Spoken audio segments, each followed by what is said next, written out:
नमस्कार दोस्तों, स्वागत है आपका मेरे YouTube चैनल ऑलराउंडर में। आज के इस वीडियो के अंदर हम RTI के ऊपर एक भाषण देंगे और स्पीच का कंटेंट मैं आपको प्रोवाइड करूंगी, तो ध्यान से सुनिएगा। भारत एक लोकतांत्रिक देश है। लोकतांत्रिक व्यवस्था में आम इंसान ही देश का असली मालिक होता है।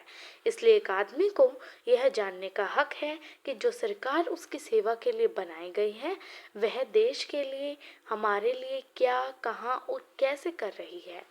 इसके साथ ही प्रत्येक आम नागरिक सरकार को चलाने के लिए टैक्स देता है। इसीलिए एक आदमी को और भी हक मिलता है कि वह जाने कि उसका पैसा कहाँ खर्च किया जा रहा है। जनता के यह जानने का अधिकार ही सूचना का अधिकार है। इस कानून के पारित होने के बाद समाज सेवियों ने लोगों की सहायता की और वह RTI एक्टिविस्ट कहलाए। तो आपको पता चला कि सूचना का अधिकार क्या होता है। सूचना का अधिकार मीन्स हम जो भी सरकार को टैक्स दे रहे हैं उसकी हमें सूचना मिलनी चाहिए। हमें पता चलना चाहिए कि कहाँ पैसा जा रहा है, कैसे जा रहा है, कहाँ इस्तेमाल किया जा रहा है, कहीं वो हड़प तो नहीं रही। इसका मीन ट्रांसपेरेंसी, पारदर्शिता होनी चाहिए एक्शंस में।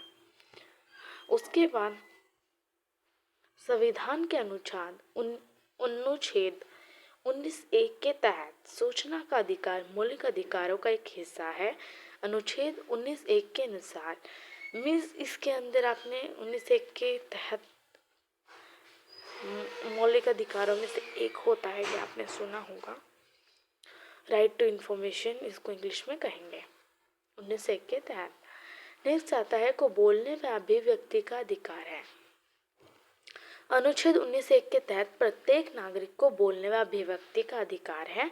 RTI एक्ट को लाने का सबसे बड़ा उद्देश्य सरकार के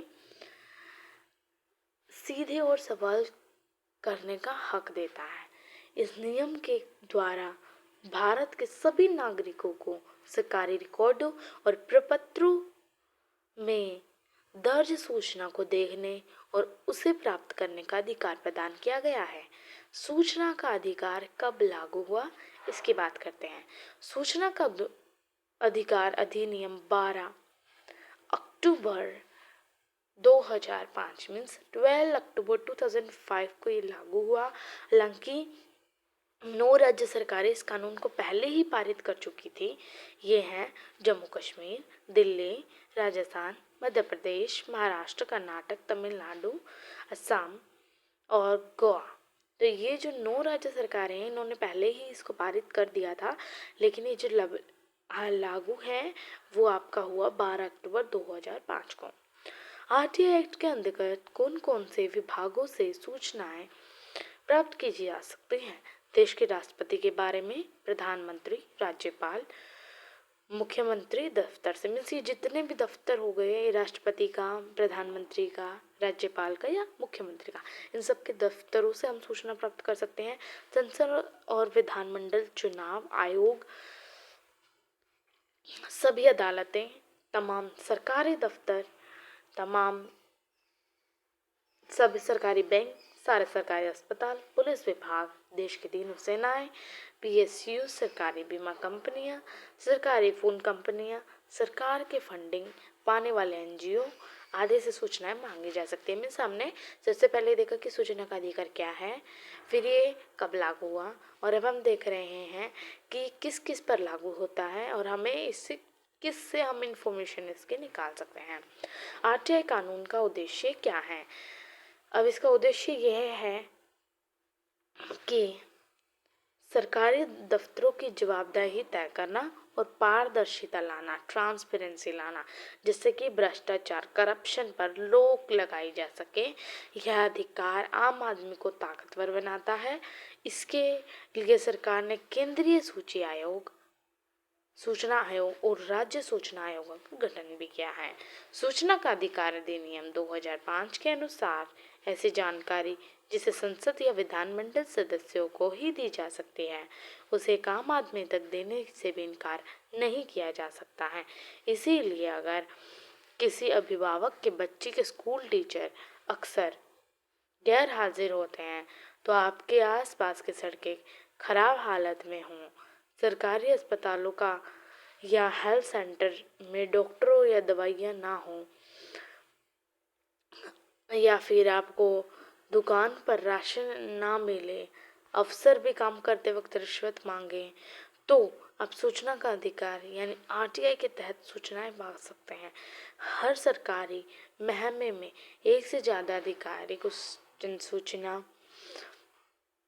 अधिकारी पब्लिक इंफॉर्मेशन ऑफिसर यानी पीईओ के रूप में, ठीक है, पब्लिक इंफॉर्मेशन ऑफिसर पीईओ भी बनाए गए हैं कि अगर आपके साथ ऐसा कुछ हो रहा है तो आप उसकी सूचना उनको दें। आम नागरिकों द्वारा मांगी गई सूचना को समय पर उपलब्ध कराना इन अधिकारियों की जिम्मेदारी होती है।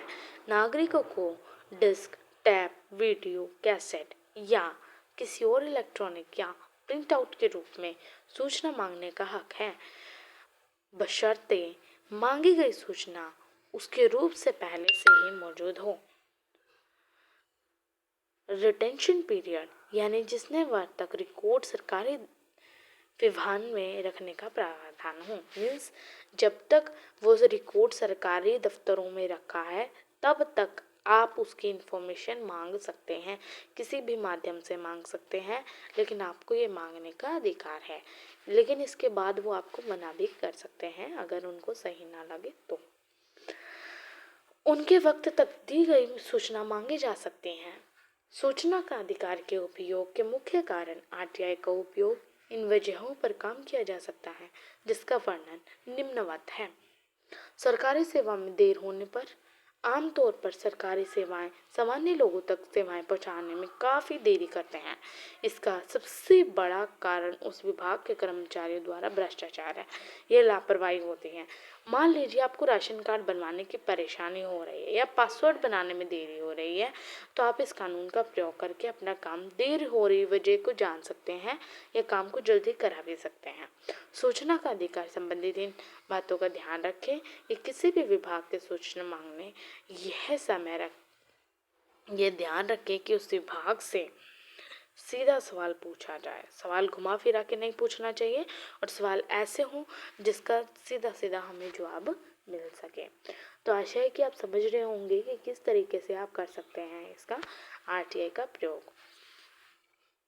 आगे है, इसे सूचना अधिकारी को भ्रमित नहीं किया कर सके। हमें जो सूचना का अधिकारी है आपको भ्रमित नहीं करेगा, क्योंकि आप अलर्ट हैं। ऑब्वियसली सूचना मांगने वाले व्यक्ति को इसका भी ध्यान रखना चाहिए कि वह आप जो सवाल पूछ रहे हैं वह उसी विभाग से संबंधित है या नहीं, ठीक है, क्योंकि हम उनसे रेलिवेंट क्वेश्चन पूछेंगे। उससे अलग पूछ रहे हैं तो हो सकता है वो मना कर दें, लेकिन हाँ अगर हम रेलिवेंट पूछ रहे हैं वो मना कर रहे हैं तब हम उनके खिलाफ एक्शन ले सकते हैं। उस विभाग से संबंधित सवाल नहीं होने पर वह आपको जवाब नहीं मिलेगा।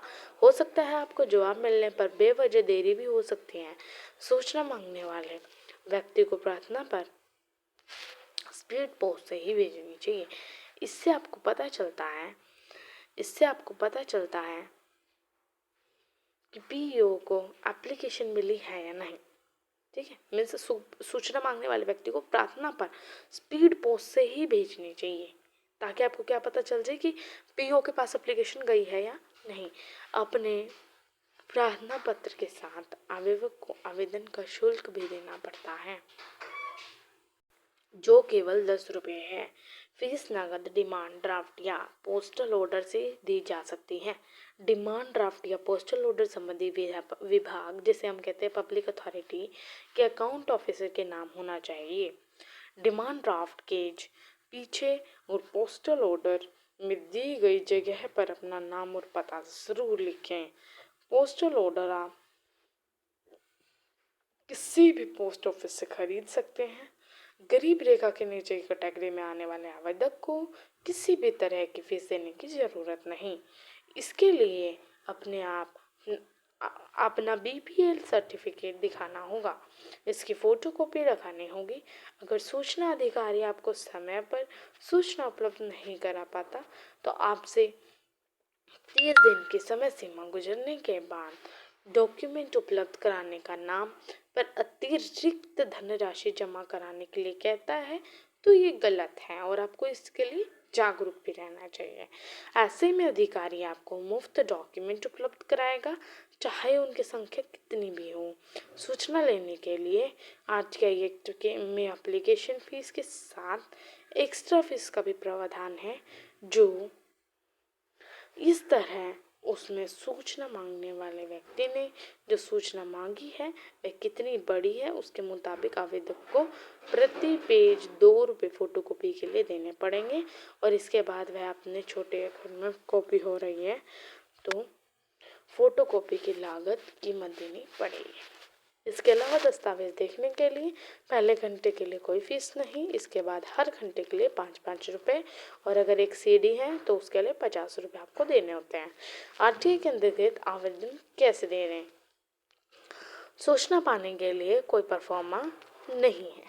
सादे कागज पर हाथ से लिखकर या टाइप कराकर 10 रुपये की तय फीस के साथ अपनी एप्लीकेशन संबंधित अधिकारी के पास किसी भी रूप में जमा करवा सकते हैं।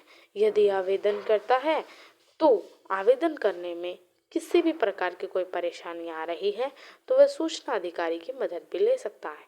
भारत सरकार की तरफ से आवेदन के लिए फॉर्म ऑनलाइन भी डाल दिया गया है, जिससे आप घर बैठे भी ऑनलाइन शुल्क जमा करके आवेदन कर सकते हैं। मैं क्या कर सकता हूँ यदि मुझे सूचना न मिले? अगर ऐसा हो आपके साथ कि आपने आरटीआई का फेल किया और आपको सूचना नहीं मिल रही है, तो यदि आपको सूचना नहीं मिल रही है या आप संतुष्ट नहीं हो सूचना से, तो आप अपीलीय अधिकारी के पास सूचना का अधिकार अधिनियम के अनुच्छेद 19(1) के तहत एक अपील दायर कर सकते हैं। धन्यवाद। जय हिंद, जय भारत।